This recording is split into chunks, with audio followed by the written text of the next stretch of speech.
Okay, let's start the Shitas. We're holding on Pasha Shemais, the beginning of the portion of Shemais. Today is Monday, the second reading of Pasha Shemais. Holding in chapter 1, verse number 18. The Yikra, Melech, Mitzrayim, and the king of Egypt called from Al-Yadais to the midwives. Why have you done this thing? So you loved him and you gave life to the boys. I tell you, so the midwife said, Hebrew women are not like the Egyptian women. They are skilled. Tell them before we even reach them. The elder is before even the midwife reaches them by Yalodu, and they have their own children. They don't need our help. Rashi says, skilled as midwives. Targum Maliyaladu is chayes. A rabbi is interpreted to mean they are like women compared to chayes as animals. Just like the animals, only midwives. They also. Now, where do we compare them to beasts, to animals? Well, we see the Torah. Yaakov compared Yehuda to a lion, and he compared one to a wolf, etc., etc. To a bull, etc. So we are like we're in a positive way. We're like animals. We don't need anybody's help. So God benefited the midwives. And the people multiplied. And they became very strong. Now she says, the bestowed goodness upon them. This is the difference between the word which is rooted in two letters, a prefix of a vav and yud. The word vayitz grammar, vayitav, vayetev, vayetev. It says vayetev. So it's the dagish on the yud. You vocalize yud, which is a tzedei, and which is a kamatz katan. So it emphasizes the goodness that accentuates the Vayita, the Eibishter gave them success, and actually brings him down. And he ends off the next time Vayita Lekim Ma'o Teva Vayia Kiram. Those are the Kim Vayaslam Button. Now it took place when the midwives feared God, that He made them houses for them. Actually, what do they mean? So what's the Vayita? What's the underlining on the Vayitav? That God showed them unbelievable kindness, gave them Bati Kahuna V'Levio Malchus. He gave them the house of priesthood, Levite's house, and the royal family came out of these women, came out Kahuna and kingship, etc., which is called houses. As written, they built the house of the Lord and the house for the king, and the priesthood from the Levitic family. Yocheved and royalty came out of Miriam, as the Gemara proves that ultimately through Miriam comes kingship, and through Yocheved we all know how comes priesthood, and Levium is Yocheved. It has Aaron. Okay. Verse 8. Therefore, the Pharaoh commands all those people. Lamers say, every son who is born, you shall throw him into the Nile. And every daughter you shall let live. So Rashi says, over here, he issued a decree even upon the Egyptians. On the day that Moshe was Zayin Adar, the day that Moshe Rabbeinu was born, his astrologers told Pharaoh, today is the one who will save the Jewish people. Today is the day that the guy is going to be born who's going to save the Jewish people. And therefore, we do not know from which, if he's going to be for the Egyptian or he's going to be for Israel. But we see that it will ultimately be smitten through water. Therefore, Pharaoh made a decree on that day, on the seventh day of Adar. Pharaoh made a decree that day everybody should kill their sons. Therefore, on this day, he issued a decree also upon the Egyptians. They said every son who is born on this day, and does not say that only the born to the Jews. Every boy should be thrown into the Nile. They did not know ever that Moses was ultimately suffered through water.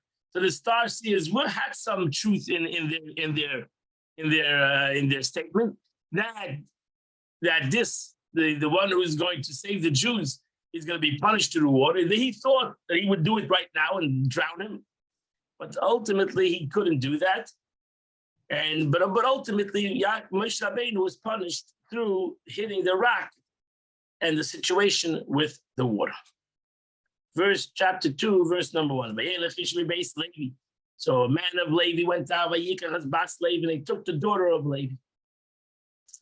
So Rashi says, what happened over here? Come back to the story of Moshe Rabbeinu. Now going to Moshe Rabbeinu, who was not even born yet. So he was separated from her because of Pharaoh's decree. What happened was, when Pharaoh was coming out of the decree that all boys, Jewish boys, need to be killed. So Amram was the leader of the Jewish nation. He came up with the idea that we have to divorce our wives. We're putting in jeopardy the children that we have. So what happened was all the Jews got divorced. This is the meaning that he went after his daughter's advice. What happened was his daughter, Miriam, said to him as follows. His daughter, Miriam, said to her father, you're worse than Pharaoh. Pharaoh issued a decree only against the males. And you have issued a decree against everybody. So now all the girls are not going to be born because of your decree. You made a decree. You made like a rule that we have to get divorced. The Jews and their old men should get divorced than one of their wives. So you're worse than the Pharaoh. So this was what changed his mind. That's why he went back and got married. His comment is found in Old Rashi, and he took back and married the second time. He married Yocheved the second time. She too was transformed to become a young woman, because we know that she was 130 years old at that time. Yocheved, we know exactly how old she was. And as she says, for she was born when they came into Egypt. She was born exactly when they came into Egypt. And they left Egypt 210 years. They were in Egypt. So now you know, if you take 210 years, take out 80 years out of 210 years, because Moshe Rabbeinu was 80 years old when they went out of Egypt. So she was 130 years old. Can I know her?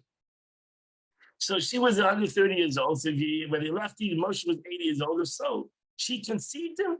She was 130 years old.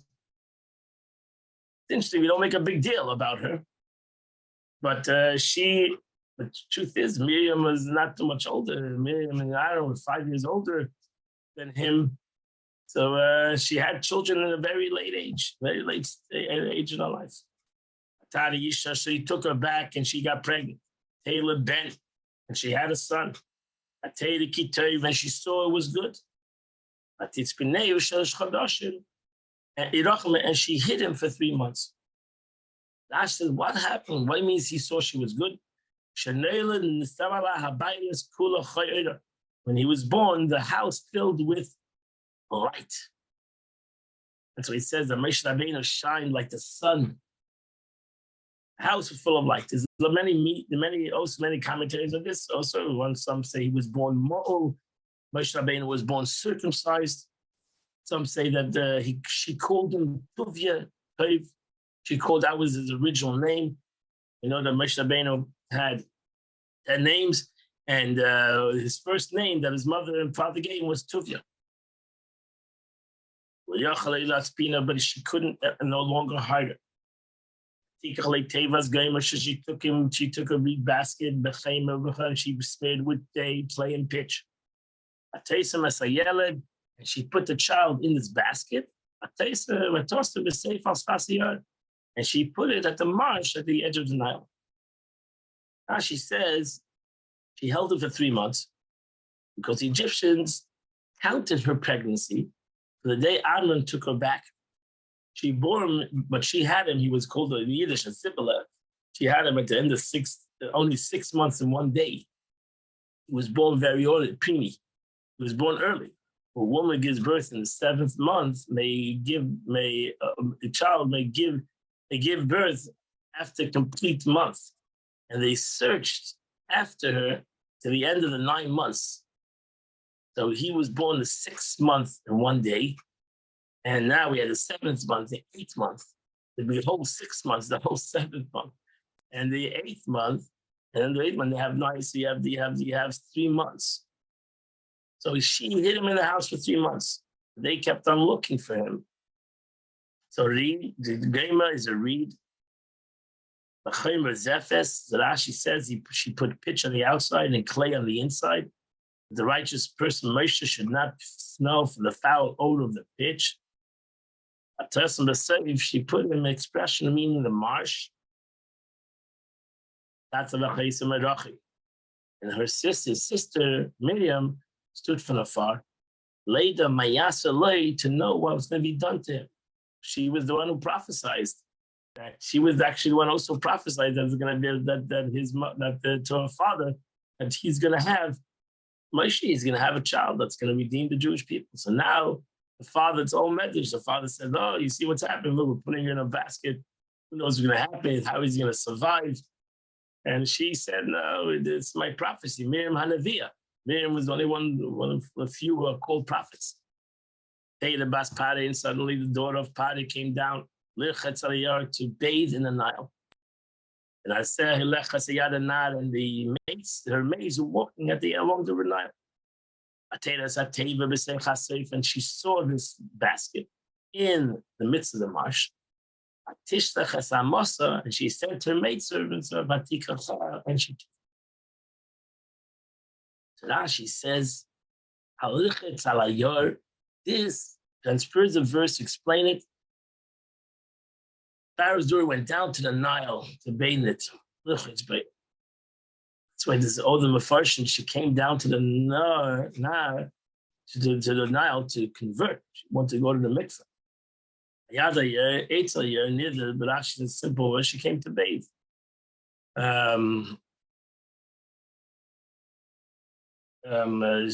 Job's field, al-yad. It's an interesting expression, actually, the word yad, expression for the hand, because a person's hand is near himself. That's the word in not proximity, is near the edge of the river. Our sages and Seta Hileches is an expression of death. To behold, I'm Hilech to die. Why does it mean?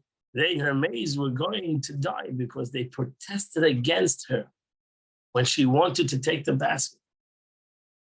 Text supports them, the sages, because otherwise, why was it necessary? And her maids were walking. The Al-Yad comes to teach us that the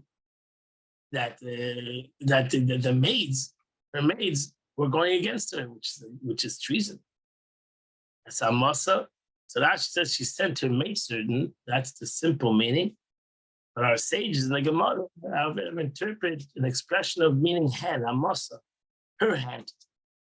Joins from her elbow to the tip of her fingers as known as Amma. Hence, the cubit measure is the same bearing as the word Amma, your hand, which is the length of the arm from the elbow to the tip of the middle finger. So usually, if you have a normal hand, that's the question: how long, how big an Amma is? It's an argument. Because whose hand? Whose hand? The hand against my hand is smaller than most people's hands. But that's a general, normal person's hand. An amma is the length from his fingertip till his elbow. So it's called her hand. Found the Ruzul grammar, however, it should be vocalized amosa, which the Dagish is an amem. So however, interprets amsa to mean her hand, that her hand stretched out. It grew many cubits. Vatishlach es amasa. She sent out her hand. Her hand grew many, many feet. She took the child herself. Why? Because that continues the Rashi, which Rashi says that her maids didn't want to help her. She opened up the basket, and she saw this child. And this young lad was crying. And she had compassion upon it. But she said, this one is the children of the Hebrews. Who did she see? The child. The Medrash says she saw the Shekhinah. She saw more than just the child. She saw the presence of God was with this child. Suddenly we go from a child who was 3 months old to a nad is a lad. This teaches us that this infant had the voice like a lad. Yeah, like a don't cry. Verse 7, so the sister came running, and she told the daughter of Pare, shall I go and call a wet nurse from the Hebrew woman? I'll get you a woman that will nurse this baby. Why? How come she came up with this idea? What happened was she was going around, the baby was crying. You understood the baby was hungry. So she was trying to feed the baby. And she was giving it to the women around her to feed the baby. But Moshe Rabbeinu would not nurse, not for her and not for anybody else. Why? He was hungry. He would nurse for anybody. Moshe Rabbeinu, but he would not nurse because he was destined to speak to the Eibishter. So a child was destined to speak for the Eibishter, but to God. How would it be possible that he would nurse for a not-Jewish woman? So therefore, that's why she came up with the idea. Said, listen, he's not going to nurse for anybody. He's only going to nurse for a Jewish woman. So we're going to hire a Jewish woman. So Pari said, well, that's a great idea. Pari's daughter said, great idea. Go and get me this woman. So she went back home. She took the mother. She brought her seven to the Pharaoh, to the daughter of Pharaoh. So she went quickly. She realized what's happening over here. So she ran quickly to call Ichabed. So the Pharaoh's daughter said, here's your child. Uniquely, I'm adopting this child. I want you to be the wet nurse. I want you to nurse the baby. I'll pay you. So the woman took the child, but she nursed him. The Rashi says over here, here it is. She would prophesize, and she didn't realize what she was saying. Here what belongs to you. She was actually talking to the mother. She was talking to Yocheved. So she didn't realize she's talking to Yocheved. She was saying, here's your child. So Moshe Rabbeinu ultimately in the beginning of his life, when he was 3 years old, he was brought up in his regular home. He was brought up with his mother. Then the child got older, and then she had to bring him to the Pharaoh, the daughter of the Pharaoh. He adopted her, and she called him Moshe. But she said, I draw him from the water. Mishisiu.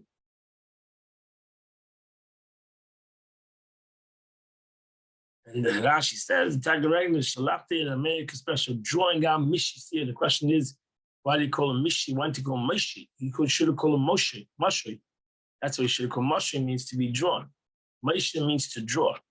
That's why it says that she said, I saved you so you'll save others. And that's how Moshe Rabbeinu receives his name. And the Eibishter honors Batya. Batya is the daughter of Pharaoh, who ultimately became a Yid, a Jew. She received her name Batya, and means my daughter. Batya, the daughter of God.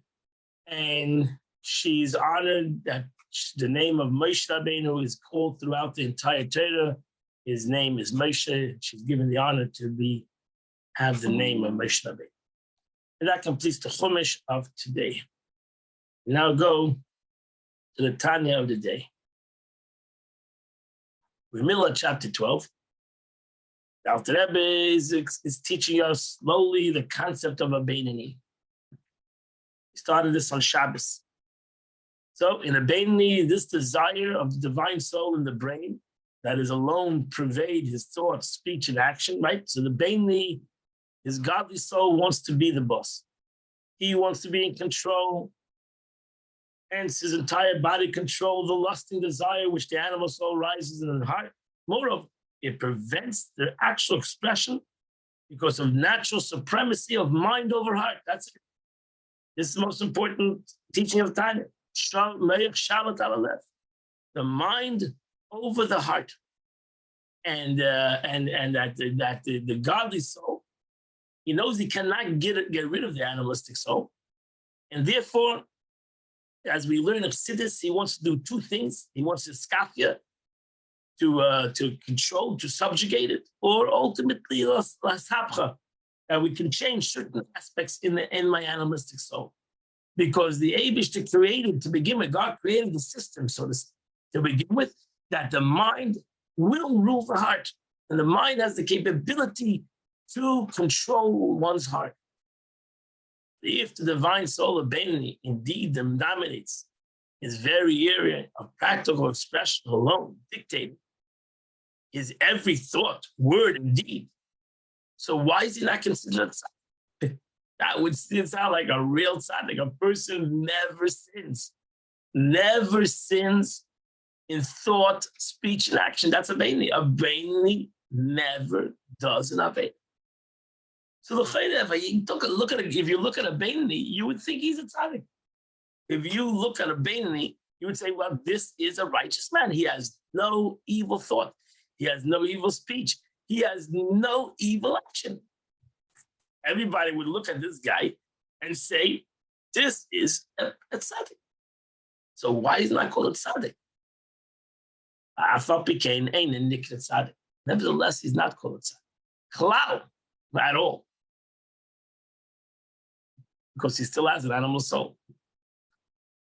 So you're right, in action, thought, speech, he's mamish like a tzaddik, but in his inside, in his true being, he has an animal soul like anybody else. For the dominance of the light of the divine soul has over darkness, the sichlos and stupidity of the klippa, that the divine soul is boss. The divine soul is boss only on these three garments, on thought, speech, and action. That the divine soul does not let the animalistic soul think negative, speak negative, and act negative. But he doesn't have the control of the animal soul. He's no boss over the animal soul. He's just not letting him in. That's it. He's just not letting him in. That doesn't mean, that's like saying you go into a dark room, there's no sun. You're just not letting the sun in. There's a sun out there. You cannot allow the light to come in. That's in your control. That's your capability, but not that you have the capability of closing the light in the world. Same thing is that you don't have. That's the Beinoni doesn't think negative, doesn't speak negative, doesn't do it, is because it doesn't simply allow any negativity to come. But the negative is still there. Because for the Beinoni, the essence core of his animal soul, which comes from the coverings, that's why the animal soul just likes to hide things. He likes to cover things. He likes to cover the truth. He likes to live in denial, so to say. An animal soul loves to live in his little world, his little bubble. In his little bubble, thinking that he can do whatever he wants. That's it. That's what it's called. That's why really the animal soul is called klippa. It comes from klippa. It comes from a covering. Just wants to cover the truth. People like to live in their denial, in their little world of denial, right? The animal soul is alive and well. And therefore, the animal soul has the capability to come back in full force. And that's why it's a Muhammad. That's why to the Beinoni, he has to make sure to never allow the animal soul to even, and the best way to do it is not to wait till the animal soul comes to your action. The best way to do it is to make sure the animal soul never comes to your thought. That would be the best way to do it. Because once it comes to your thought, you say, oh, you know what? I am only thinking about it. I'm not going to talk about it. Oh, I'm only talking about it. Oh, but I'm not going to do it. And now you're doing it. Who's what's his nefesh habahamish? Because the essence of the animal soul that originates in klippa, in this covering, it's in the left side of your heart. It never went away. That's it, never left. And it remains undisturbed. And it's still there. And that's why we're going to learn you can't let your animal soul just have a good, you cannot just invite your animal soul to your being and let it live in tranquility. You have to go out to war with it. That's what we're going to learn. If you're not going to go out to war with it, it'll live there forever. And what's terrible about that? You're going to have a war forever. Because your animal soul is not just going to live there. Your animal soul needs to have an existence if it's there. And it's going to want to have its own existence. So therefore, after you're davening, that you don't have a burning fire to God, this God will sleep in the revelation of your heart, the folly and money life side. So you don't have it after davening, right? After prayer, when the burning love of God is no longer in the revealed state, the right part of the heart. And it was during prayer when the love glowed openly with palpable felt there. Rather, the love after prayer is only inside his heart, is inlaid and with hidden love, meaning love which is natural to the divine soul, not the revealed love born of meditation that the Beni experiences during prayer, but a natural hidden love. Every Jew has a natural hidden love of God, but the Beni has become a regular person now. He went through a period where he inspired himself when he was davening. And when he's davening, his animal soul is out because he's in a mode of inspiration. And the animal soul says, oh no, I'm not going to be able to deal with him right now. Because right now he's inspired. And when this Beni is inspired, nobody's going to touch him because he's in a mode of inspiration. I'll wait till after he daves. When his inspiration comes down, now he's back to normal. Now he's back to normal. He's not in a state of excitement. Back to normal. Back to his regular day. Now I can challenge. So the animal soul is a smart man, smart entity. He's not going to come to you in a time when you are inspired. Because he knows in time of inspiration, he has no place. So wait till you calm down. You leave your davening. You leave your learning. And now you're back in your day-to-day routine. Oh, you still have a love of God, but it's hidden. Right now it's hidden. You're busy with other things. Now he's going to come to you. Now we'll say, oh, now is my time.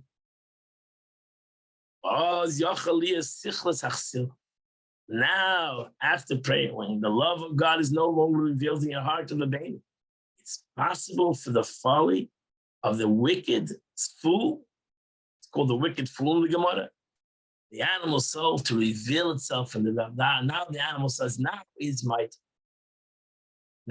time to get involved. The animal soul says, okay, we davened already, finished.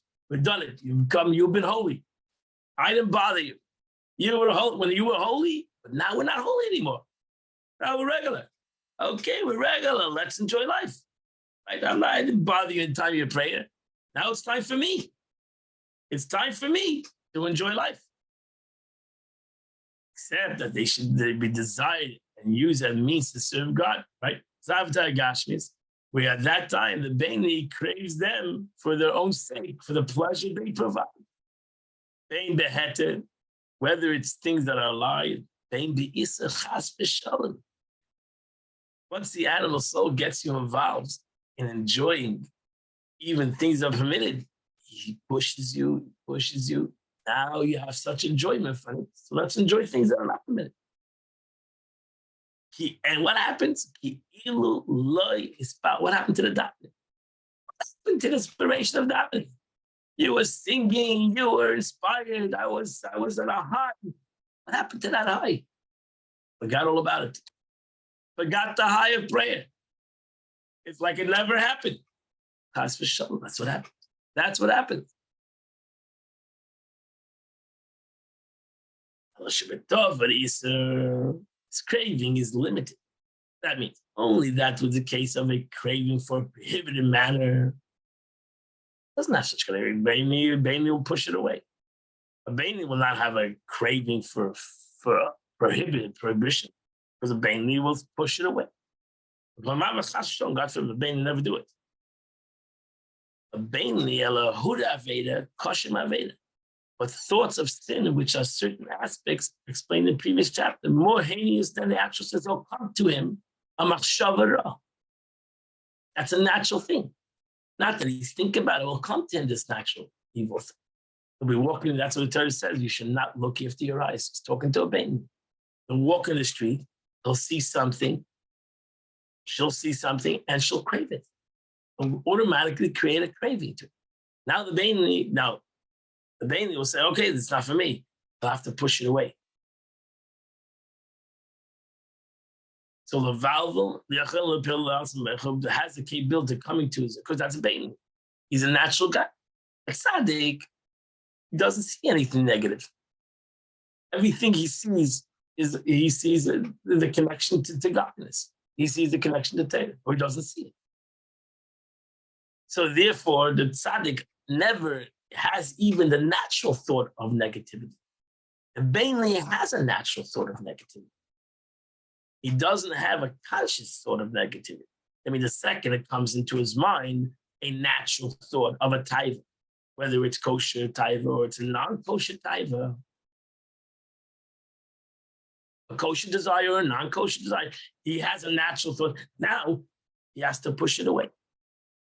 So that he has a natural thought of a negative thing, that is natural. And that's where the Alter Rebbe says, go here. As our sages say, there are three sins so difficult to avoid. No man is safe from them from transgression daily. And that's Yehuda Aveya, thoughts of sin. Yeah, thoughts of sin. Yeah, we're not talking about taivas of negative things, immorality, sexuality, etc. So these thoughts come to your mind, and you need to push it away. Again, as the pasuk says in the Shema that we said in the morning today, do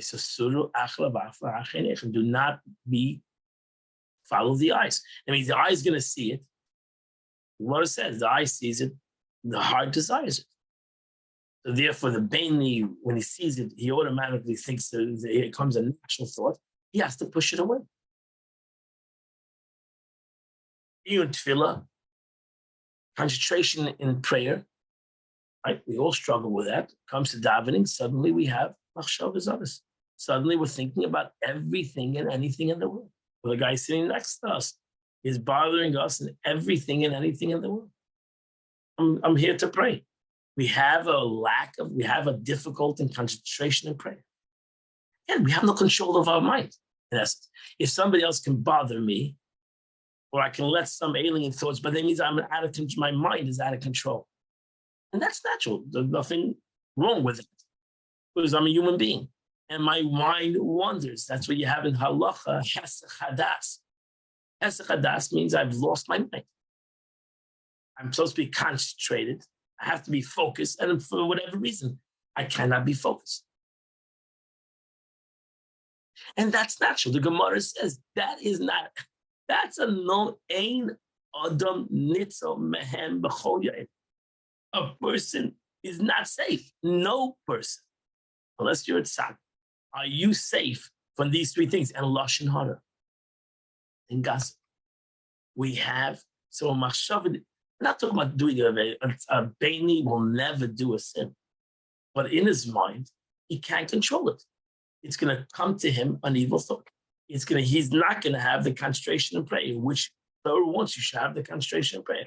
And he's going to have a desire to talk Lashon Hara. Somebody's going to come and tell him something juicy. He's going to be interested, whether it's to hear the Lashon Hara, whether it's to speak to Lashon Hara. He's going to want to hear it. Thus, the Bainly is included in the generalization of no man avoid thoughts of sin, that no man avoids thoughts of sin. Again, the thought that comes naturally, not consciously.